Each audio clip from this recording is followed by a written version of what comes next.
கை கால்கள் கட்டப்பட்டு சால்வைகளோடும் நிசார்களோடும் பாகைகளோடும் மற்ற வஸ்திரங்களோடும் கட்டப்பட்டு அக்கினி சூளை நடுவே கொண்டு வந்தார்கள். போடப்பட்டார்கள் பார்க்கிறது. அப்போ கைகள் கட்டப்படுகிறது. எனக்கு பிரியமான தேவ பிள்ளைகளே, கட்டப்படுகிறது. ஹல்லேலூயா. நம்ம கரங்கள் கட்டப்படணும், நம்முடைய கால்கள் கட்டப்படணும், வாய் கட்டப்படணும். இந்த தாட் இருந்து பாருங்க, கட்டப்படணும். ஹல்லேலூயா. இல்லைன்னா கை அவுத்து விட்டா இங்க ஓடிடலாம், இங்க ஓடிடலாம்.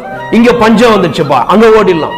இந்தியாவில் பஞ்சம் ஓடிச்சு, ஆஸ்திரேலியாவுக்கு ஓடு, இங்க வேலை கிடைக்குதான், கனடாவுக்கு ஓடு. ஹல்லேலூயா. இப்படிதான் பிளான். ஆமே. பெத்லகேம்ல பஞ்சம் வந்துச்சு. ஒரு குரூப் அப்படியே ஒரு குடும்பம் என்ன பண்ணுச்சு, நகோமி அவங்க ஹஸ்பண்ட் தூக்கின்னு ஓடிட்டாங்க. கால் கட்டப்படணும். ஹல்லேலூயா. நம்ம அதான் நம்பிக்கை ஆண்டவர் மேல. நீ கஷ்டம் வரும்போது, அக்கினி அதிகமாகும் போது, வேதனை அதிகம் கூடும்போது, கர்த்தர் மேல நம்பிக்கை வரும்போது கர்த்தர் என்ன பண்ணார், சோதித்து அப்படியே விட்டுருவாரா. சுய புத்தியின் மேல் சாயாதே.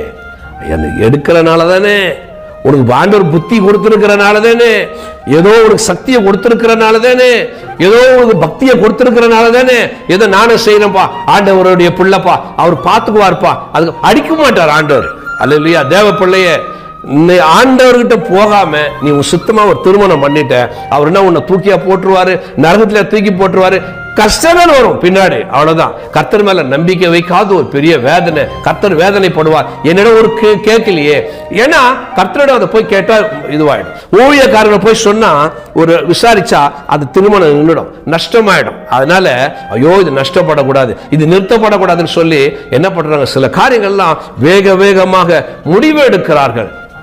அது ஒன்றும் இல்லை, திருமணம் நடக்கும், நீங்க நினைக்கிற காரியங்கள் நடக்கும். கர்த்தரிடம் கேட்காம, இந்த காரியம் நான் கர்த்தரிடம் வைக்கல, கர்த்தர் எனக்கு வாக்கு கொடுக்கல, வேதத்தின் மூலமாக என்னோட பேசல அப்படின்னு தெரிஞ்சும் முடிவெடுக்கிறீங்க பாருங்க, அந்த காரியங்கள் சக்சஸா நடக்கும். ஆனால் பின்பாக அநேக துக்கங்கள், அநேக வேதனைகள், அநேக நஷ்டங்களை நம்ம சந்திக்க வேண்டி வரும். அதனாலதான் ஒரு சுய புத்தியின் மேல் நீ சாராமல் உன் வழிகளெல்லாம் கர்த்தர் மேல் நம்பிக்கையா இருந்து கை கட்டப்பட்டார்கள். Shadrach Meshach ஆபித்நேகோ. அப்படி நம்ம என்ன பண்ணோம், கட்டிக்கணும்.